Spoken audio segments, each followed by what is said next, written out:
Más textos disponibles en Simba. De cómo vino el miedo. Cuando secos están arroyo y laguna, todos somos hermanos. Mezclados nos ven las riberas. Ardientes las bocas, polvo en los flancos, sin deseos de caza. Y por temor igual paralizados. Junto a su madre, puede tímido ver el cervato al lobo desmedrado, mira el gamo tranquilo los colmillos que a su padre mataron. Cuando secos están charco y arroyo, todos somos hermanos. Hasta que alguna nube la respetada, tregua del agua, rompa.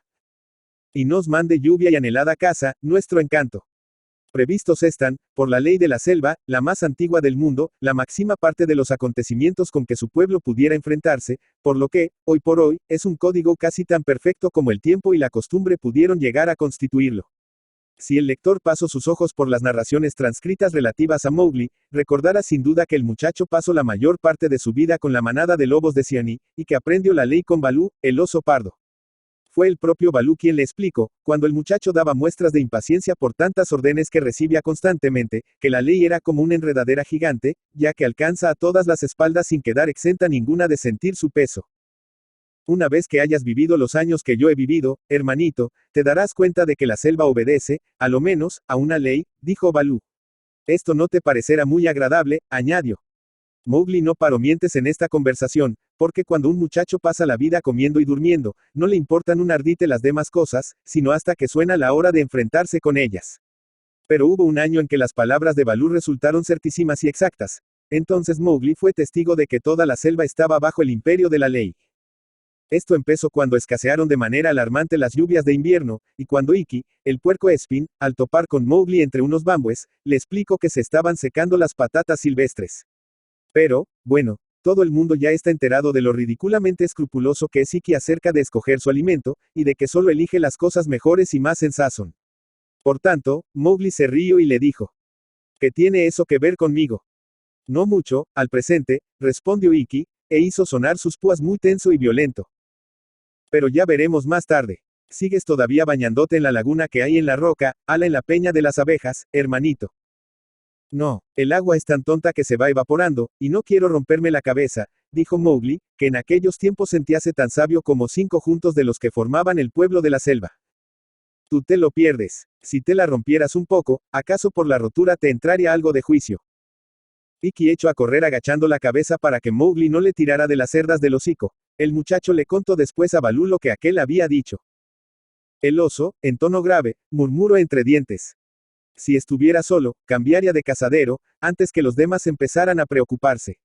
Pero ya sabemos que siempre acaba en lucha cazar en país extraño, y podría suceder que le causaran daño al hombre cachorro. Esperaremos y veremos cómo florece el moba. Pero aquella primavera no floreció el árbol de moba al que tanto cariño tenía Balú. Por culpa del calor murieron antes de nacer los verdosos, lechosos capullos, parecidos a la cera. Solo cayeron algunos malolientes pétalos cuando él sacudió el árbol, puesto en 2 patas contra el tronco. Luego, centímetro a centímetro, fue penetrando el incesante calor en el corazón de la selva, e hizo que todo se revistiera de color amarillo, primero, después, de color de tierra, y al fin, de color negro. Los matorrales y las malezas que bordeaban los barrancos se secó poco a poco hasta convertirse en algo parecido a alambres rotos, y en enroscadas fibras de materia muerta. Gradualmente perdieron el agua las escondidas lagunas y solo el barro quedó en ellas, el cual conservó la más tenue huella en los bordes como si hubiera sido vaciado en un molde de hierro. Las jugosas enredaderas que colgaban de los árboles, cayeron y murieron al pie de ellos. Secaronse los bambúes y produjeron un ruido agudo cuando soplaba el viento cálido. Empezó a morirse el musgo y dejaba peladas las rocas, hasta en el corazón de la selva, de tal manera que quedaron desnudas y ardientes como piedras azules que brillaban en los cauces. Los pájaros y los monos emigraron desde el comienzo del año hacia el norte, porque sabían lo que se vendría encima. El ciervo y el jabalí se internaron en los devastados campos de los aldeanos y murieron ellos también, a las veces, a la vista de los hombres que estaban demasiado débiles para matarlos. Pero no emigró Chil, el milano, y tuvo oportunidad de engordar, ya que abundó la carroña, y cada tarde les llevaba la noticia a las fieras, cuya postración les impedía ir a la búsqueda de nuevos cazaderos, de que el sol mataba poco a poco a toda la selva en una extensión de 3 días de vuelo, desde ese punto, en todas direcciones. Nunca había sabido Mowgli en verdad lo que era el hambre, pero ahora tuvo que contentarse con miel vieja, de 3 años, que raspaba de colmenas abandonadas hechas en la roca, era una miel negra como la endrina espolvoreada con azúcar seco. Cazó también gusanillos de los que taladran la corteza de los árboles, y en no pocas ocasiones roba a las avispas las crías que sus avisperos. Toda la caza que quedaba en la selva no era más que piel y huesos. Bagheera mataba 3 veces en una sola noche y Niasi obtenía lo que necesitaba para calmar su apetito.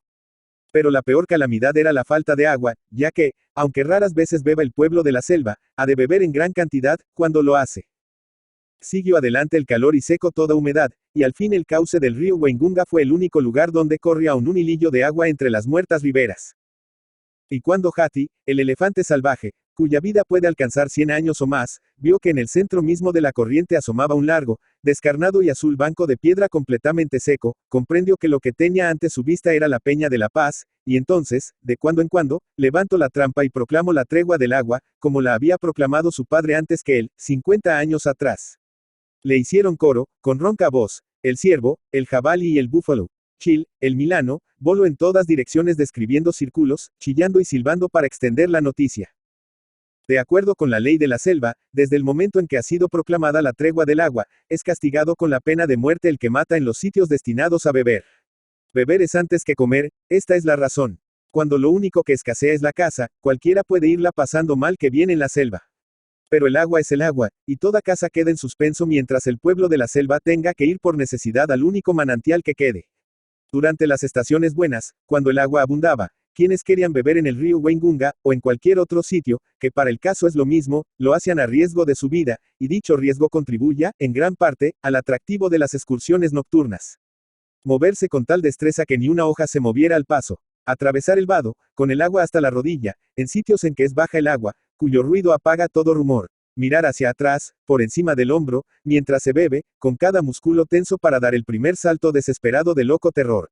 Revolcarse en la arena de la orilla y regresar luego, húmedo el hocico y bien repleto el vientre, a la manada que admira al atrevido. Todo esto era algo delicioso para el gamo joven dotado de buenos cuernos, precisamente porque sabían que, cuando nadie lo pensara, acaso Bagheera o Shere Khan se lanzarían sobre ellos y les quitarían la vida.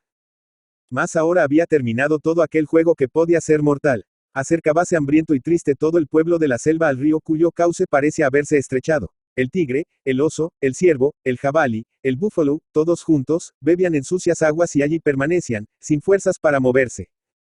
Durante todo el día el ciervo y el jabalí se habían movido de un lado a otro buscando algo mejor que cortezas secas y hojas muertas.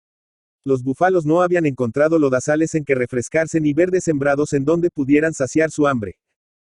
Las serpientes abandonaron la selva y bajaron al río con la esperanza de encontrar allí alguna rana perdida. Permanecían quietas, enroscadas en alguna piedra húmeda, y ni siquiera se enfrentaban con el jabalí cuando éste con el hocico las sacaba de su lugar.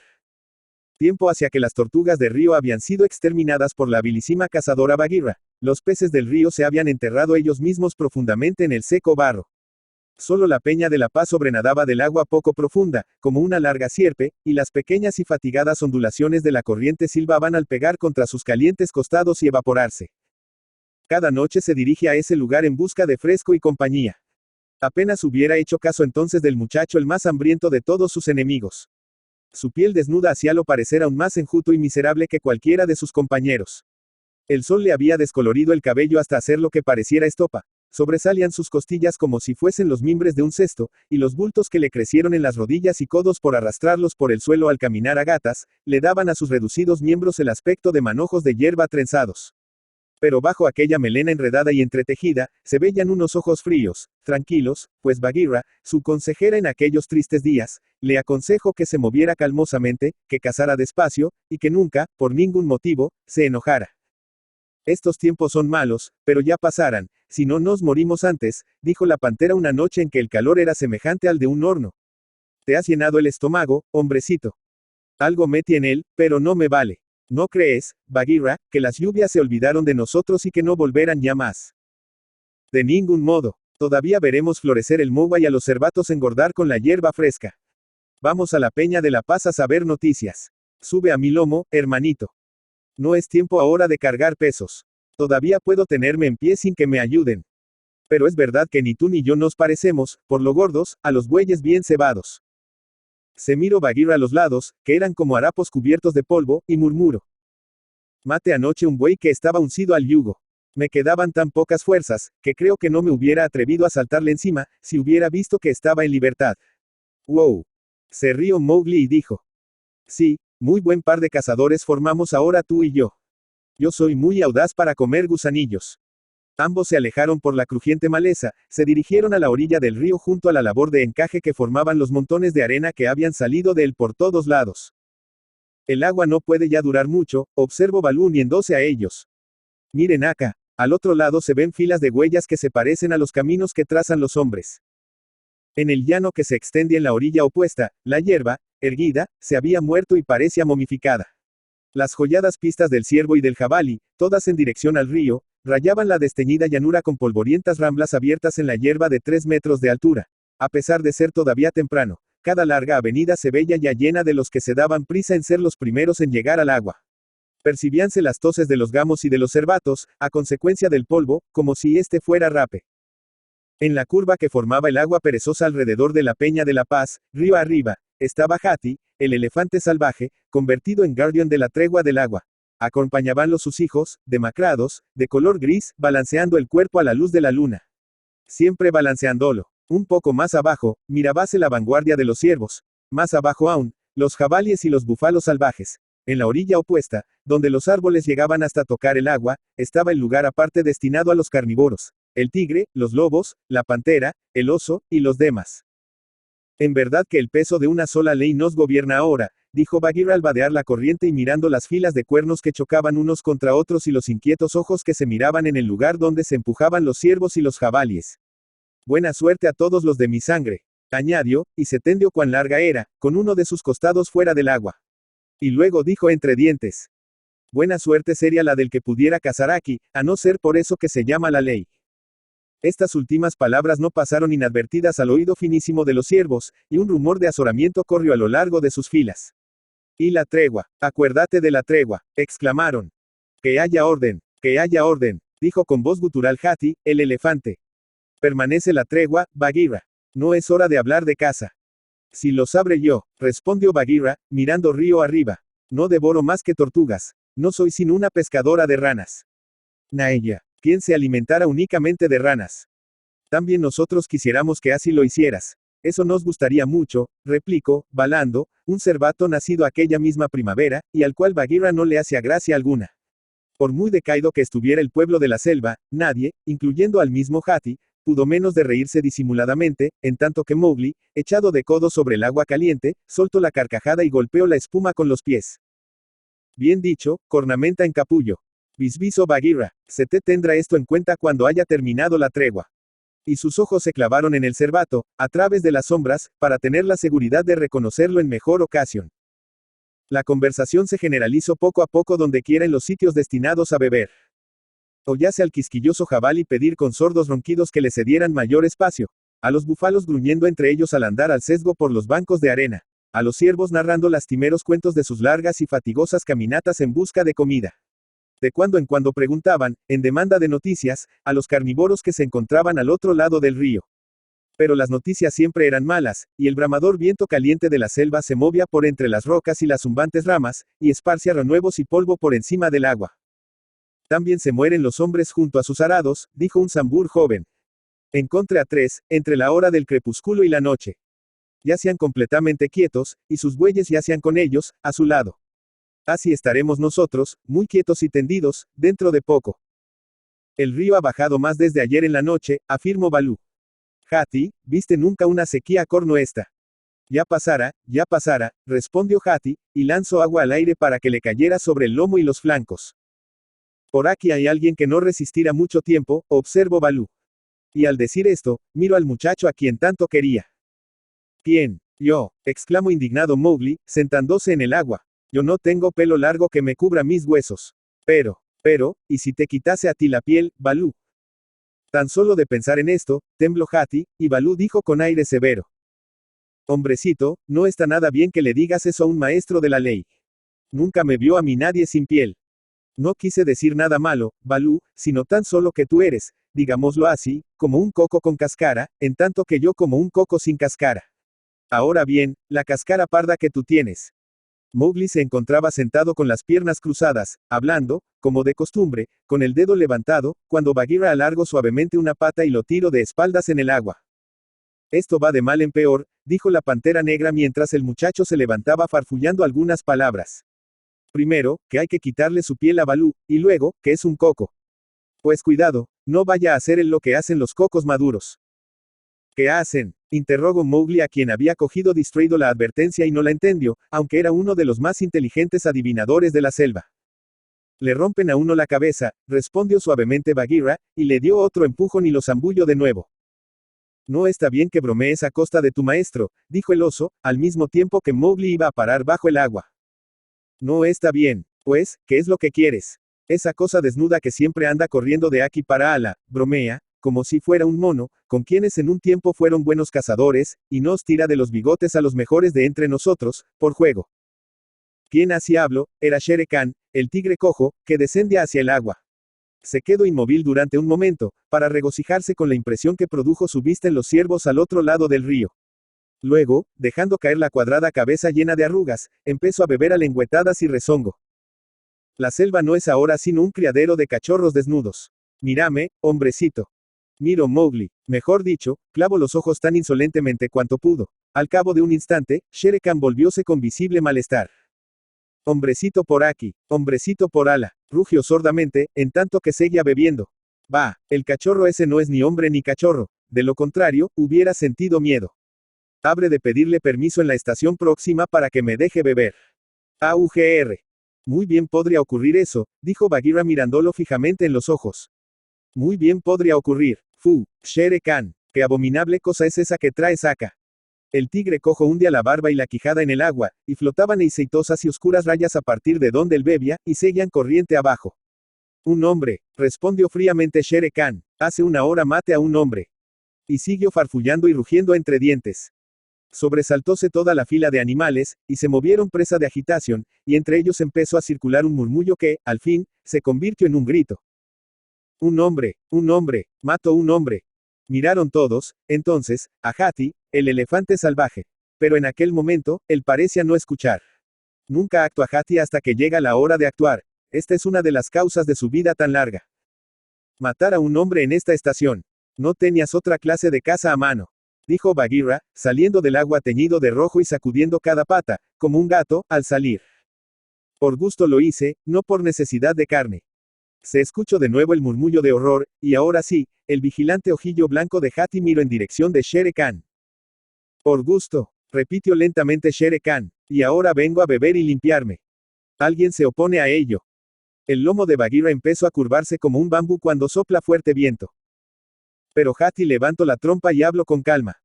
¿Mataste por gusto? Pregunto. Cuando Hati pregunta algo, lo mejor de todo es contestarle. Así es. Tengo derecho a hacerlo, porque esta noche es mía. Tú lo sabes, Hati. Y Shere Khan hablaba casi cortésmente. Lo sé, concedió Hati. Y tras un breve silencio, añadió, bebiste ya todo lo que necesitabas.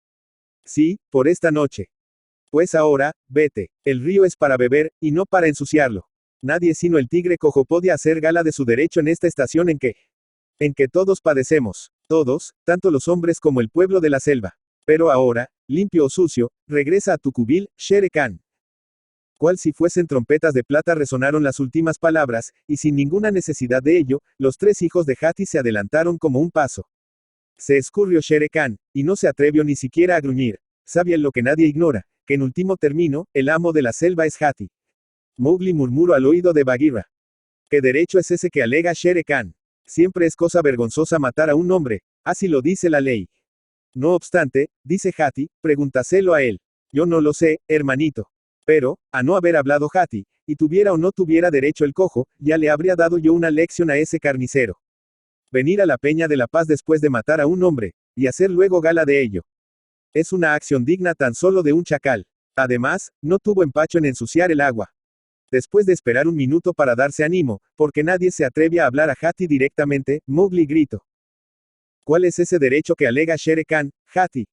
Hallaron eco sus palabras en ambas orillas. El pueblo de la selva es curiosísimo, y acababan de presenciar algo que nadie parecía entender, excepto Balú, que se mostraba muy pensativo.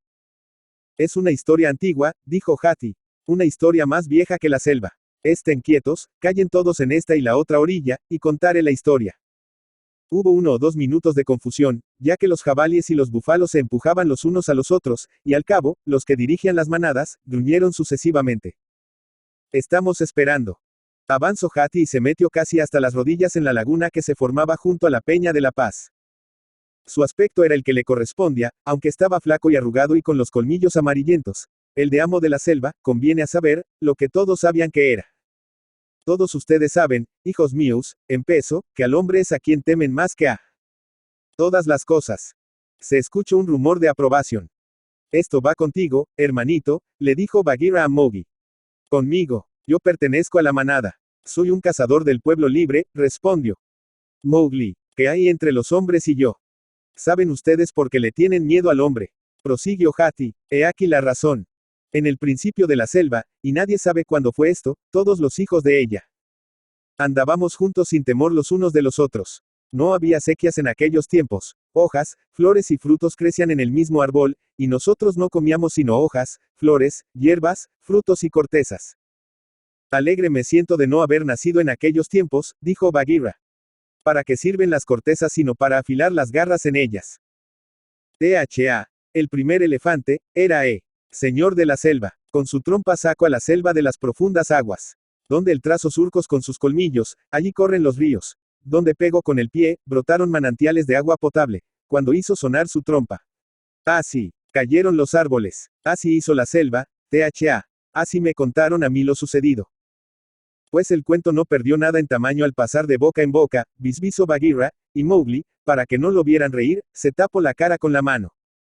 No había en aquellos tiempos ni trigo, ni melones, ni pimienta, ni cañas de azúcar.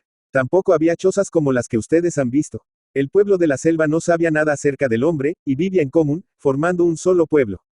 Sin embargo, empezaron poco a poco los altercados por la comida, aunque había pastos suficientes para todos. Eran unos holgazanes. Cada quien quería comer allí donde estaba echado, como en ocasiones podemos hacerlo nosotros cuando son abundantes las lluvias de la primavera. Entretanto, THA, el primer elefante, seguía ocupado en crear nuevas selvas y en encauzar ríos. Imposible que pudiera estar en todas partes, por lo cual nombró dueño y juez de la selva al primer tigre, asignándole la obligación de que resolviera todos los altercados que el pueblo tenía el deber de sujetar a su juicio. Corno todos los demás animales, en aquel tiempo el primer tigre comía fruta y hierba. Su tamaño era igual que el mío, y era hermosísimo, todo el del color de las flores de enredadera amarilla. Carecía de rayas en la piel en aquellos tiempos felices en que la selva era joven. Acudía ante su presencia, sin ningún temor, el pueblo todo de la selva, y su palabra era la ley para todos. Recordarán que les dije que no formábamos entonces sino un solo pueblo. Una noche, sin embargo, hubo una disputa entre dos gamos, fue una riña por cuestión de pastos, una riña como las que ustedes dirimen ahora con los cuernos y las patas. Cuentan que, en tanto hablaban los dos a la vez ante el primer tigre, que estaba echado entre las flores, uno de los gamos lo empujó sin querer con los cuernos. Olvidó en ese momento el primer tigre que era el dueño y el juez de la selva, saltó sobre el gamo y le partió el cuello de una dentellada. Ninguno de nosotros había muerto hasta aquella noche. El primer tigre, al darse cuenta de su fechoría y enloquecido por el olor de la sangre, huyó hacia los pantanos del norte. Nosotros, en la selva, quedamos sin juez, y pronto dimos en luchar los unos contra los otros. THA. Al escuchar el ruido, regresó entonces. Unos le dieron una versión de lo ocurrido, en tanto que otros le daban otra versión, pero él, al ver al gamo muerto entre las flores, preguntó quién lo había matado, pero nosotros los de la selva no quisimos decírselo porque el olor de la sangre también nos había enloquecido. Corríamos de acá para ala, formando círculos, brincando, ululando y sacudiendo la cabeza. Entonces, a los árboles de ramas bajas y a las enredaderas de la selva, les dio THA la orden de que señalaran al matador del gamo, de manera que él pudiera reconocerlo, y añadió. Ahora, ¿quién quiere ser dueño del pueblo de la selva? Saltó rápidamente el mono gris, que habita entre las ramas, y chilló, yo quiero ser dueño de la selva. Rióse THA al escuchar esa petición, y le contestó, así sea. Y después de eso, se marchó de muy mal humor. Todos ustedes conocen, hijos míos, al mono gris. Entonces era lo que es ahora. Al comienzo guardó toda la compostura de un sabio. Mas, de ahí a poco, empezó a rascarse y a saltar, así que, cuando regresó THA, lo halló colgando cabeza abajo de una rama, haciendo burla de los que estaban en el suelo, los cuales, a su vez, hacían burla de él. Por tanto, no había ley en la selva, sino tan solo charla insulsa y palabras sin sentido. THA. Entonces, hizo que nos acercáramos a él todos y dijo. El primero de vuestros dueños trajo a la selva la muerte, el segundo, la vergüenza. Por tanto, hora es ya de que tengan ustedes una ley que no puedan ustedes quebrantar. Ahora van a conocer el miedo, y, una vez que lo hayan conocido, se darán muy bien cuenta de que él es el amo de ustedes, y todo lo demás marchará por sí solo. Entonces nosotros, los de la selva, dijimos. ¿Qué significa miedo? Y respondió THA. Busquen, hasta que lo encuentren. Por lo cual fuimos de un lado a otro de la selva, buscando al miedo, y de pronto, los búfalos. Uf, dijo Misa desde el banco de arena en que se hallaban los búfalos, pues era él quien los dirigía. Sí, Misa, los búfalos. Volvían con la noticia de que en una caverna, en la selva, estaba sentado el miedo, que no tenía pelo en el cuerpo y que caminaba tan solo con las patas posteriores. Nosotros, los de la selva, seguimos entonces al rebaño hasta llegar a la caverna, y allí estaba el miedo, de pie en la entrada. Corno, dijeron los búfalos, tenía la piel desnuda de pelo y caminaba solo con las piernas de atrás. Gritó al vernos, y su voz nos llenó de espanto, de ese mismo espanto que nos inspira hoy esa voz cuando la oímos, y, atropellándonos los unos a los otros y haciéndonos daño, huimos entonces, porque teníamos miedo. Y me contaron que, a partir de aquella noche, ya los de la selva no nos echamos juntos como solíamos, sino que nos separarnos por tribus, el jabalí con el jabalí, el ciervo con el ciervo, cuernos con cuernos, cascos con cascos, cada quien con su semejante, y así se acostaron todos en la selva, presa de inquietud. El único que no se hallaba con nosotros era el primer tigre, estaba todavía escondido en los pantanos del norte. Cuando hasta él llegó la historia de lo que habíamos visto en la caverna, dijo. Me dirigiré hasta donde se encuentra eso y le partiré el cuello. Durante toda la noche corrió hasta que llegó a la caverna, pero, recordando la orden que les había dado THA, los árboles y las enredaderas bajaban sus ramas y tallos al pasar el tigre y le marcaron la piel mientras corría, y le dejaron dibujadas las huellas de sus dedos en el dorso, lados, frente y quijadas. Sobre la piel amarilla, en cualquier lado que lo tocaron, le dejaron una mancha y una raya. Y esas rayas son las que hasta el día de hoy llevan sus hijos. Cuando estuvo frente a la caverna, tendió hacia la mano el miedo, el de la piel desnuda y le llamó, el rayado, el cazador nocturno. El primer tigre se sintió presa del miedo ante el de la piel desnuda, y, rugiendo, regresó a los pantanos. En este momento de la narración, Mowgli se rió disimuladamente hundiendo la barbilla en el agua. THA oyó los rugidos, tan fuertes eran. Y dijo, ¿qué desgracia te sucede? El primer tigre levantó el hocico al cielo, recién hecho entonces y tan viejo ahora, y dijo. THA, te lo ruego, devuelverme mi antiguo poder, me avergonzaste ante todos los que habitan la selva. Gui de quien tiene la piel desnuda y hasta oso llamarme lo que para mí es un oprobio. ¿Y por qué? Interrogó THA. Porque estoy manchado con el fango de los pantanos. Ve a nadar, pues, y luego revuélcate sobre la hierba húmeda. Quedarás limpio, si eso es fango, dijo THA. El primer tigre fue, pues a nadar, y luego se revolcó 100 y 100 veces sobre la hierba hasta que sintió que la selva daba vueltas y vueltas ante su vista. No obstante, ni la más mínima raya de su piel cambió en lo más mínimo. THA, que lo observaba, se rió. Entonces dijo el primer tigre. ¿Qué hice para que me sucediera esto? Y THA respondió. Mataste a un gamo, y con ello entró abiertamente la muerte en la selva, y con la muerte vino el miedo hasta tal punto, que los seres de la selva ya se temen los unos a los otros, de la misma manera que tú le temes al de la piel desnuda. A lo que contestó el primer tigre. Nunca me tendrán miedo a mí, pues los conocí desde el principio. Respondió THA. Ve a cerciorarte de ello. El primer tigre empezó a correr de un lado a otro dando voces y llamando al ciervo, al jabalí, al zambur, al puerco espín y a todos los pueblos de la selva. Pero todos huyeron de él, que había sido juez, porque le tenían miedo.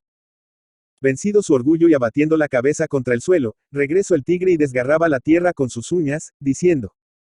Recuerda que hubo un tiempo en que fui dueño de la selva. No te olvides de mí, THA. Permite que recuerden mis hijos que hubo un tiempo en que no supe lo que era vergüenza, ni miedo. Y THA le contestó. Esto es lo que ger por ti, ya que tú y yo juntos vimos nacer la selva. Cada año, por espacio de una noche, tornaran a ser las cosas como eran antes de que muriera el gamo, y esto solo sucederá para ti y tus hijos. Durante esa noche que te concedo, si llegaras a tropezar con el de la piel desnuda, cuyo nombre es el hombre, no sentirás miedo de él, sino que él te temerá a ti, como si fueras tú, junto con los tuyos, juez de la selva, y, también junto con los tuyos, dueño de todas las cosas. Esa noche, cuando lo veas atemorizado, ten misericordia de él, porque también tú conoces el miedo. Entonces respondió el primer tigre. Me place. Pero montó en cólera cuando, poco después, fue a beber y se vio las rayas negras sobre costillas e ijadas y recordó el nombre que le había dado el de la piel desnuda. Vivió durante un año en los pantanos, deseando que THA cumpliera su promesa. Al cabo, una noche en que brilló con clara luz sobre la selva el chacal de la laguna, la estrella vespertina, sintió el que aquella era su noche, que su noche había llegado, y se dirigió a la caverna en busca del de la piel desnuda. Tal como THA lo había prometido, así sucedieron las cosas, porque aquel cayó ante la fiera y permaneció tendido en el suelo, y el primer tigre lo atacó, lo hirió y le rompió el espinazo. Había creído que no había sin uno de estos seres en toda la selva, y que, dándole muerte, había matado al miedo. Y un momento después, en tanto que olfateaba al muerto, oyó que THA descendía de los bosques del norte y se escuchó la voz del primer elefante, que es la voz que oímos también ahora. Retumbaba el trueno por las secas colinas, pero no lo acompañó la lluvia, sino tan solo relámpagos de calor que temblaban detrás de la cordillera. Y Hati continuó, es la voz que oyó, y esa voz decía, es la misericordia que tú muestras. Relamióse el primer tigre y respondió. ¿Y qué importa? Mate al miedo. Replicó THA. Ah, ciego e insensato. Le quitaste a la muerte las cadenas que apresaban sus pies, y ahora ella seguirá tus huellas hasta que mueras. Tú enseñaste al hombre a matar. Erguido junto al cadáver, dijo entonces el primer tigre. Está como estaba el gamo. No existe ya el miedo. Juzgaré de nuevo ahora a los pueblos de la selva. Pero THA respondió. Nunca más te buscarán los pueblos de la selva. Nunca cruzarán tu camino, ni dormirán cerca de ti, ni seguirán tus pasos, ni pasarán junto a tu cueva. Tan solo el miedo te seguirá y jara que estés a merced suya mediante invisibles golpes. Jara que la tierra se abra bajo tus pies, que se enrosque la enredadera a tu cuello, que los troncos de los árboles crezcan en grupos frente a ti, a una altura mayor de la que tú puedas saltar, y, por último, te quitara tu piel y usara de ella para envolver a sus cachorros cuando tengan frío. No le tuviste misericordia, él tampoco tendrá ninguna misericordia de ti. Pero el primer tigre se sintió lleno de audacia porque su noche aún no había pasado, y respondió. Espera THA, lo prometido es deuda. Me privara el de mi noche. Conteste THA. Tuya es la noche que te concedí, como ya dije, pero algo habrás de pagar por ella. Tú le enseñaste al hombre a matar, y él es un discípulo que pronto aprende. El primer tigre continuó. Aquí está, bajo mi garra, con el espinazo partido. Haz que la selva sepa que yo mate al miedo. Se rió THA entonces, y dijo. Mataste a uno de tantos, pero ve y cuéntaselo tú mismo a la selva. Porque tu noche ha terminado ya. Se hizo entonces de día, y de la caverna salió otro de los de la piel desnuda, quien, al ver el cadáver en el camino y al primer tigre encima, cogió un palo puntiagudo. Ahora arrojan cosas cortantes, interrumpió Iki deslizándose hacia la orilla y haciendo ruido con sus púas. Conviene saber que Iki es considerado como manjar muy fino por los gondos que llamaban a Iki-ho, Igu, y algo sabia el del hacha malvada, pequeña, que hacen girar rápidamente, al través de un claro del bosque, como si fuese una libélula. Hati prosiguió. Era una estaca puntiaguda, como las que ponen en el fondo de los hoyos que sirven de trampa, y, arrojándolo, hirió en el costado al primer tigre. Cumpliéronse así las cosas tal y como las había dicho THA, porque el tigre huyó corriendo a la selva rugiendo, hasta que logró arrancarse la estaca, y todos supieron que el de la piel desnuda podía herir a distancia y esto fue causa de que lo temieran más que antes. Resultó así también que el primer tigre enseñó a matar al de la piel desnuda, y no ignoran ustedes todo el daño que esto ha causado a todos nuestros pueblos desde entonces, empleando lazos, trampas y palos que vuelan, y por medio de la mosca de punzante aguijón que sale del humo blanco, se refiere a Hati a rifle, y de la flor roja, que nos obliga a correr hacia el terreno abierto y despejado. Y sin embargo cada año, durante una noche, el de la piel desnuda teme al tigre, como lo había prometido THA, y nunca la fiera le dio motivo para perder ese miedo. Allí donde lo encuentra, lo mata, al acordarse de la vergüenza que pasó el primer tigre. Pero, durante todo el resto del año, el miedo se pasea por la selva, de día y de noche. ¡Ay! ¡Au! Dijo el ciervo al pensar en todo lo que esto significa para ellos. Y tan solo cuando, como ocurre ahora, un gran miedo parece amenazar todas las cosas, podemos los habitantes de la selva poner a un lado todos nuestros recelos de poca monta y reunirnos en un mismo sitio, como lo estamos haciendo ahora. Tan solo durante una noche teme el hombre al tigre. Preguntó Mowgli. Solo durante una noche, respondió Hati. Pero yo, y ustedes, y toda la selva sabemos que Shere Khan mata hombres 2 y 3 veces durante el tiempo que dura una misma luna. En efecto, pero entonces ataca por la espalda y vuelve la cabeza al saltar, porque siente mucho miedo. Si el hombre lo mirara, el tigre huiría. Pero durante su noche se dirige al pueblo sin intentar ocultarse. Se pasea entre las hileras de casas. Asoma la cabeza por las puertas. Entonces, si los hombres caen de cara al suelo, allí y en ese momento los mata él. Una sola muerte durante aquella noche. Ah, dijo para sí Mowgli, revolcándose en el agua. Comprendo ahora por qué Shere Khan me desafió a que lo mirara. No obtuvo gran ganancia de ello, pues no pudo resistir mi mirada, y yo, en verdad no caí a sus pies. Pero conviene tener en cuenta que yo no soy un hombre, ya que pertenezco al pueblo libre. Exclamó Bagheera desde lo más hondo de su garganta. ¿Sabe el tigre cuál es su noche? Nunca, hasta que brilla claramente el chacal de la laguna, al elevarse por encima de la niebla vespertina. A las veces cae durante la sequía del verano, y a las veces en la época de las lluvias. Esa noche del tigre, pero nunca hubiera ocurrido nada de eso a no ser por el primero, y ninguno de nosotros hubiera conocido el miedo. Lamentóse tristemente el ciervo y los labios de Bagheera se movieron esbozando una sonrisa irónica. ¿Conocen los hombres esa historia? Pregunto. Nadie la sabía sino los tigres y nosotros los elefantes. Los hijos de THA. Ahora, todos los que están por allí en las lagunas, la saben también. He dicho. Y Hati hundió su trompa en el agua, como significando que no quería hablar más. Pero, dijo Mowgli, volviéndose hacia Baloo. Porque el primer tigre no siguió comiendo hierba, hojas y árboles. Después de todo, se limitó a romperle el cuello al gamo, no lo devoró. Que lo hizo aficionarse a comer carne caliente. Los árboles y las enredaderas lo señalaron, hermanito, y lo convirtieron en esa cosa rayada que hoy vemos. No quiso ya comer de sus frutos. Mas, desde aquel día, vengo la afrenta en el ciervo y en los demás que comen hierba, respondió Baloo. Entonces tú sabías también el cuento, ¿verdad? Porque no te lo oí nunca. Porque la selva está llena de cuentos de ese estilo.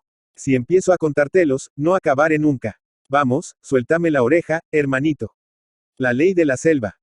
Tan solo a fin de dar una leve idea de la enorme variedad de la ley de la selva, he procurado traducir en verso, porque siempre recitaba esto Balú como una suerte de cantilena, ciertos preceptos relativos a los lobos. Existen, naturalmente, todavía algunos centenares parecidos, pero estos bastarán, serán una muestra de los más simples. Esta es la ley que gobierna nuestra selva, tan antigua como el mismo cielo. Los lobos que la cumplan, medran, aquel que la infrinja, será muerto. Como envuelve al árbol la planta trepadora, la ley a todos nos tiene envueltos. Porque a la manada el lobo da fuerza, más la manada, cierto, a él fortalece. Del hocico a la cola cada día aséate, y de la bebida no haya exceso, mas tampoco carencia. Y acuérdate, la noche, para la caza, el día, para el sueño. Vaya el chacal tras los restos. Que el tigre deje, vaya, el hambriento. Pero tú, cazador de raza, lobato, si puedes, mata por tu cuenta y riesgo. Con el tigre, oso y pantera ten paz, pues dueños han sido siempre de la selva. Al buen Hati cuida y atempera. Con el fiero jabalí, quieto, sé sagaz. Si en la selva dos manadas topan, e idéntico rastro empeñosa siguen, échate, que los jefes concilien, y así, tal vez, un acuerdo compongan. Si atacares a un lobo, sea, pero que esté solo. Que si toda la manada entra en laiza su número disminuirá, con la risa. Refugio, para el lobo, es su guarida, su hogar es. Nadie tiene derecho a entrar, por la fuerza, en él, ni jefe, ni consejo, ni toda la partida. Para cada lobo, su cubil es su refugio. Si no supo, como debe ser, hacerlo, a buscar otro veráse obligado, si tal orden recibe del consejo. Cuando matar logres algo. Antes de medianoche, en silencio hazlo. No sea que los siervos despierten, y ayunar sean obligados tus compañeros. Justo sea para ti o tus cachorros matar, o para bien de tu hermano, justo sea. Pero no sea esto, nunca, por gusto, y dar caza al hombre, jamás, nunca se vea. Si al más débil su botín robas. No del todo te hagas dueño. Protege la manada al más humilde. Para él, cabeza y piel, la sobra. De la manada es lo que mata la manada. Déjala en su lugar, que es su comida. Nadie a otro sitio a llevarla se atreva. Quien tal le infringiere, muerto sea. Coma el lobo lo que mató el lobo. Despache a su gusto. Es su derecho, sin permiso suyo, no haya cohecho. La manada no podrá tocarlo ni comerlo. Derecho de cachorro, derecho de lobato de un año, cuando la manada mata. Él se harta de la misma pieza, si es que el hambre le aprieta. Derecho de carnada es el derecho de madre. Exíjale al compañero, nadie podrá negarlo, de su misma edad, una parte. De lo que aquel haya muerto. Derecho de caverna es el del padre. Dueño de cazar para los suyos. Y libre de la manada se halla. Solo el consejo juez era de sus actos. Edad y astucia, fuerza y garra acerada. Por esto jefe es el viejo lobo. En caso no previsto, en todo el globo sea juez y deje toda cuenta saldada. Dulces son y muchos de la ley nuestra estos sabios y útiles preceptos. Mas todos en uno solo se concreta. Obedece. La ley no es sino esto. Rudyard Kipling. Joseph Rudyard Kipling, Bombay, India Británica, 30 de diciembre de 1865 Londres, Gran Bretaña, 18 de enero de 1936, fue un escritor y poeta británico. Autor de relatos, cuentos infantiles, novelas y poesía. Se le recuerda por sus relatos y poemas sobre los soldados británicos en la India y la defensa del imperialismo occidental, así como por sus cuentos infantiles. Algunas de sus obras más populares son la colección de relatos The Jungle Book, El libro de la selva, 1894, la novela de espionaje Kim, 1901, el relato corto, The Man Who Would Be King, El hombre que pudo ser rey, 1888, publicado originalmente en el volumen The Phantom Rickshaw, o los poemas, Gunga Din, 1892, e If, traducido al castellano como, Sí, 1895. Además, varias de sus obras han sido llevadas al cine. En su época fue respetado como poeta y se le ofreció el Premio Nacional de Poesía Poet Laureate en 1895, poeta laureado, la Orden de Mérito del Reino Unido y el título de Sir como Caballero de la Orden del Imperio Británico en 3 ocasiones, honores que rechazo. Sin embargo, aceptó el Premio Nobel de Literatura de 1907, el primer escritor británico en recibir este galardón, y el ganador del Premio Nobel de Literatura más joven hasta la fecha.